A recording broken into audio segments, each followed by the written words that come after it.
মোহাম্মদ কাউসার প্রশ্ন করেছেন, উভচর প্রাণী খাওয়া জায়েজ নেই কেন? উভচর প্রাণী অনেক সময় দেখা যায় যে এটা হিংস্র হয়, ম্যাক্সিমাম হিংস্র। যেমন এই যে আপনি কাঁকড়া, এটা উভচর প্রাণী।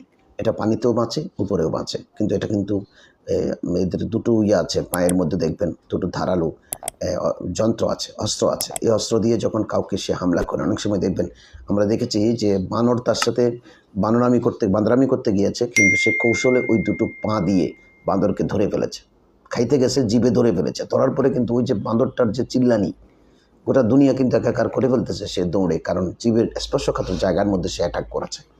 এই জন্য উভচর প্রাণী অনেক হিংসাত্মক হয়। রাসূল করিম সাল্লাল্লাহু আলাইহি ওয়াসাল্লাম মুসলিম শরীফের হাদিসে বলেছেন, যাদের ধারালো দাঁত দ্বারা আক্রমণ করে খায় এবং ধারালো নখ দ্বারা আক্রমণ করে খায়, ওই সমস্ত প্রাণী জায়েজ নেই।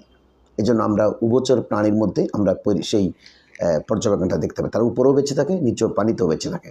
যেমন আপনি কাঁকড়া, একটা কথা বললাম, এরকম বেশ কিছু এর বাইরেও যেগুলো উভচর না হলেও যে খাওয়া যাবে, যেমন তিমি, এগুলো কিন্তু আক্রমণাত্মক, সে অন্যকে আক্রমণ করে খায়। যেমন হাঙ্গর, সেই অন্য মাছকে আক্রমণ করে গিলে ফেলে, অনেকটা সন্ত্রাসী টাইপের।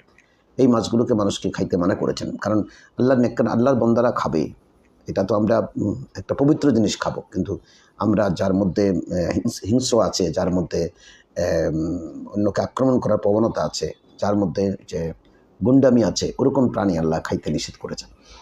এই জন্য উভচর প্রাণী ম্যাক্সিমাম সময় এরকম সন্ত্রাসী টাইপের হয়।